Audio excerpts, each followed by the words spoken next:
Side quest. Blue collar survival shotgun.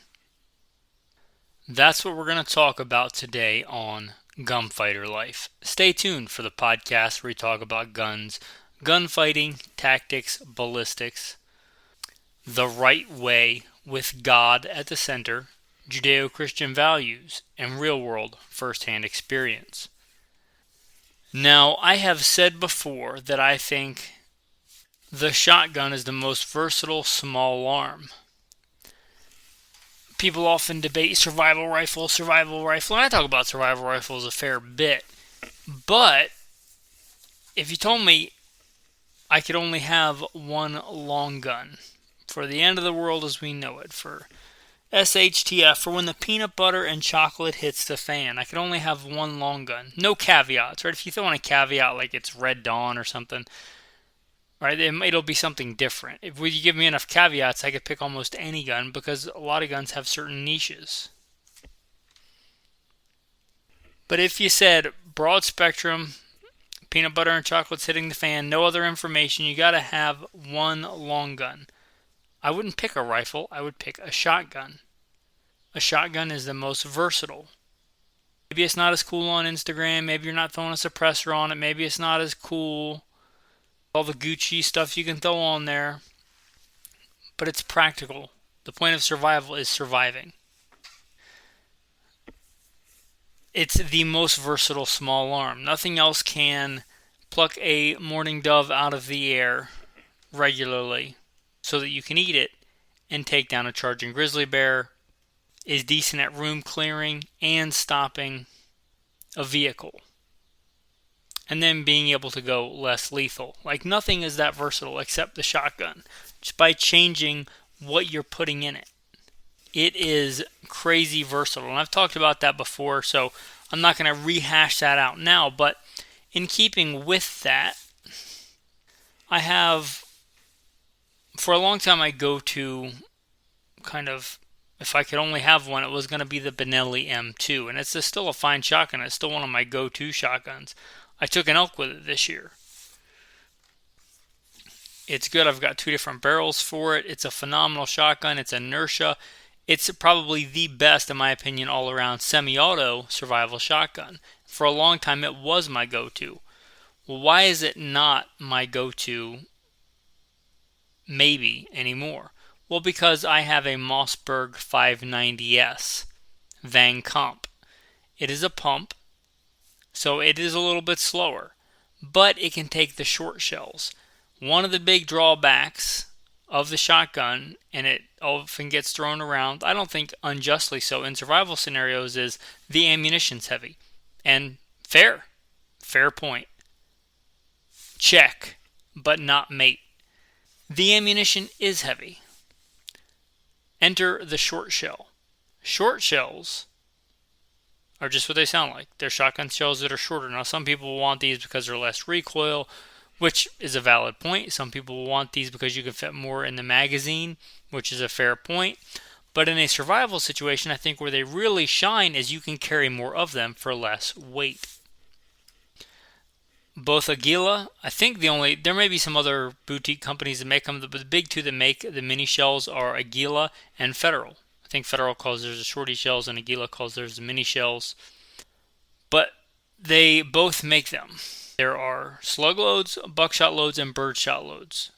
They all have their place, but a big one for this is the birdshot load. If you're shooting that dove out of the air, or a quail, or heck, a robin, right, or a pigeon, if you're in a more urban setting, because those were brought here as a foodstuff. I'm not going to tell you that I've never eaten pigeon. They're just fine. But you really think it's going to make a big difference if you're shooting that mourning dove with a full-powered 2 3/4 inch shell or a short shell? There's more than enough shot in there for that. And you can carry more of them, which means more dove, more quail, more pigeon, more whatever. So that's a big advantage. And one of the things I think that would sway me towards grabbing that Mossberg 590S. Now, we've talked about pump versus semi before, I think. I know I've mentioned in passing. I've probably done a whole episode on it. I would forego a little bit of speed to be able to carry more of the ammo because it shoots the short shells. Now, a lot of other things will shoot short shells. The single shots, the double barrels, those are both fine and they have their place, but they lack a reasonable rate of fire. If it's not a fighting gun, if it's just to have one, they're fine. If it's for hunting out in rough weather when you don't want to take a nicer gun out, they're fine for that. But they lack a reasonable rate of fire. There are the plugs that you can put in. I think many of the Mossberg models that will let you feed short shells. However, I don't think that when you put the plug in, they'll also feed the regular shells. So for instance, I can't go from shooting short shells to shooting regular shells to shooting short shells back to back. I don't think. I've never messed with the plugs, but the Mossberg 590S, which is the model that I have, will shoot the short shells. Shoots them quite well, and they're quite pleasant to shoot. So that is one gun that will do that, and I have that gun, and I'm blessed to have that gun, and it's a phenomenal gun. It's the Vang Comp Edition. It's smooth, it shoots well, it's versatile. And that's not the topic of today's discussion. The topic of today's discussion is, who knows where I stumbled across this, but the old Winchester 1200s, and maybe more in that family. Caveat, the one that I have says Winchester Ranger. It's made in America, not made in Turkey. It's made in It's an older Winchester. The newer Winchester pumps are made in Turkey. The older Winchester pumps were made in America. That's what I have. I have an old Winchester Ranger Turkey model. Made in America. Model made to shoot turkeys, not made in Turkey. I know that. I don't want to confuse anybody there. Which means it has a short handy barrel. It came with a full choke, which I still have, but I bought a different choke for it. But I discovered somewhere along the way that these older Winchesters will shoot and cycle the short shells, which seems to be the case. I have done some testing on that. And I had one when I was a kid, and I foolishly sold it to probably buy something else, some other gun. And I sell a lot of guns. I'm not a gun collector, but that was one that I had as a kid that was really a nice shotgun. And the big two that have been rivals for decades and decades was always like the Mossberg family, the Mossberg 500, 590 versus the Remington 870 family. And there's been some others, but those were the big two. But if there was kind of a third contender for a while in the late 80s, early 90s, it was that Winchester shotgun. You go older than that, and you get the Winchester Model 12, and then the 120, and then the 1200. The one that I have doesn't say 1200 or 120, it says Ranger. But it looks like it's one of those. I don't know which one. I'm not that familiar with those older shotguns. But I found it at a Cabela's in a used rack for a good deal. And it was light and it was handy. I like short barrels on a shotgun. It had a vent rib, which I've talked about this before. For shooting birds out of the air, vent ribs are great. If you're just going to shoot inside your bedroom for home defense, a bead is okay. If it's a multi-purpose, multifunctional shotgun, I think it should have iron sights. I mean like rifle sights on a shotgun. Not a rifled barrel, a smooth bore barrel, because a rifled barrel is not nearly as versatile. A smooth bore barrel with rifle sights, like AK style sights, Remington 700 style sights, like good rifle sights on a shotgun. I think that's the proper configuration for a go-to survival shotgun. Ghost rings are okay. But I even think I prefer the open sights a little bit better. I think they're a little bit easier to use quickly, which quick is one of the beautiful attributes of a shotgun. Where was I? Oh, so this had a vent rib, but I was familiar that they made bolt-on sights, which I got. So I got good bolt-on adjustable iron sights in a configuration that I like. Believe they're True Glow. Very, very good. Very useful. I switched out the full choke. I kept it. I put it in the side saddle of the stock. That way I can switch back and forth if I'm doing something where I want a consistent full choke. But kind of my go-to, I know a lot of people's go-to is modified, but I like improved cylinder.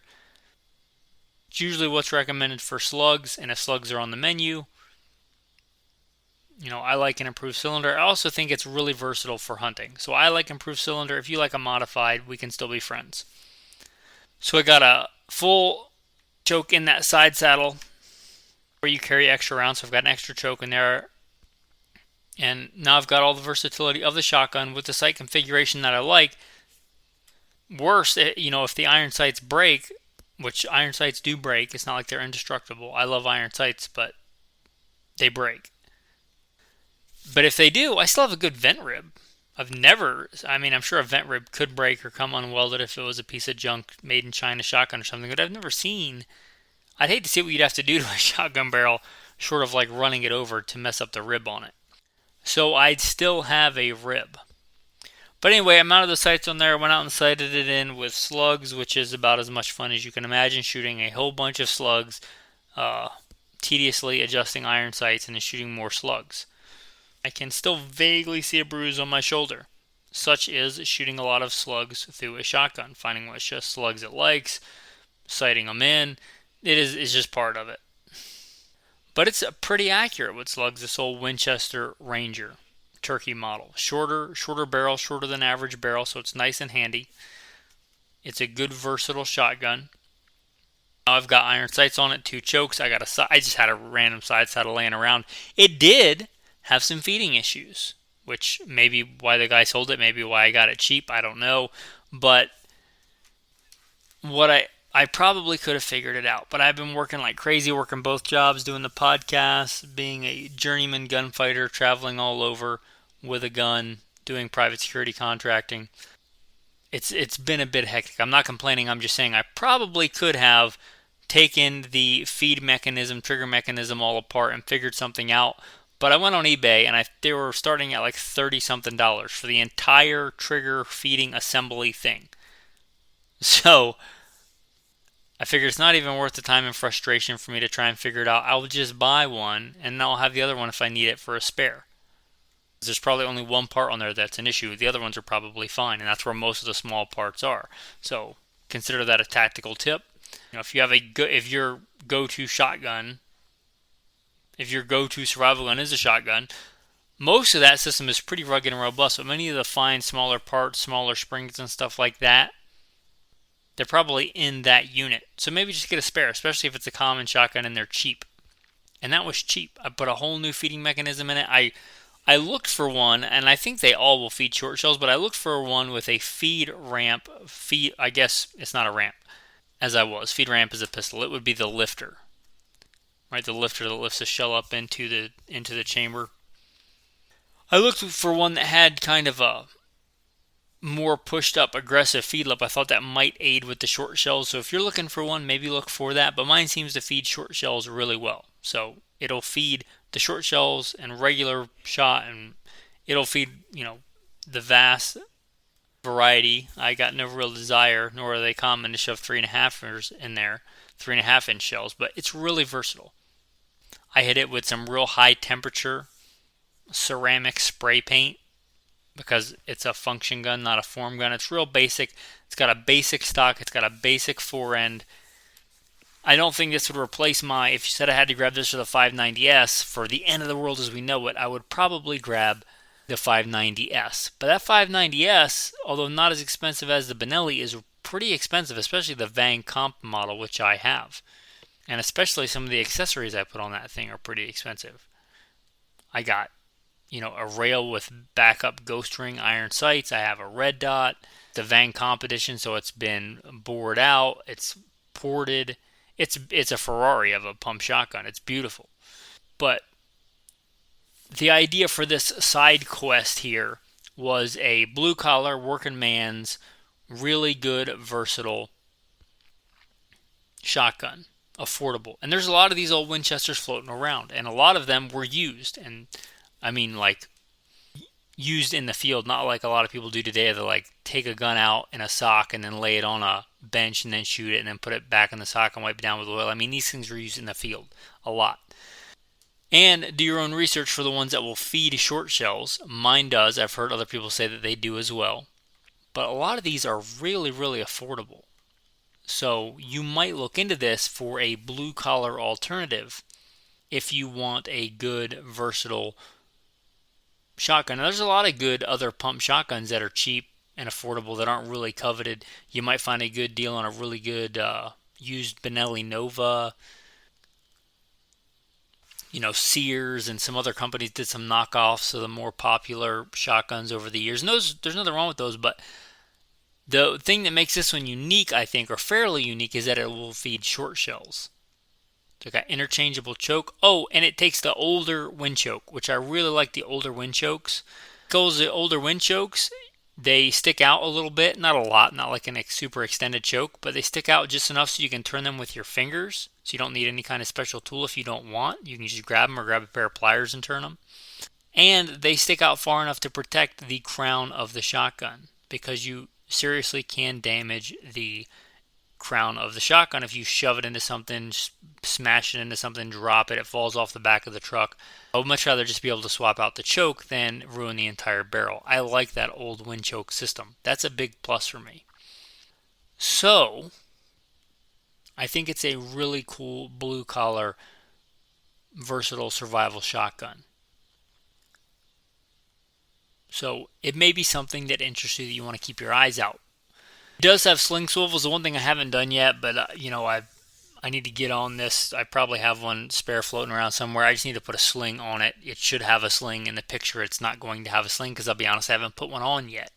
I've just recently got all those other things done on it, like putting the new lifter in and getting it sighted in with slugs and changing out chokes and getting it painted and all that stuff. I just haven't put a sling on it. Worst comes to worst, I keep 550 cord in my bug out bag. I'll just make a sling, right? But just a basic 2-point sling. This is not this is not all the bells and whistles. I'm not saying it's just as good as a Mossberg 590S.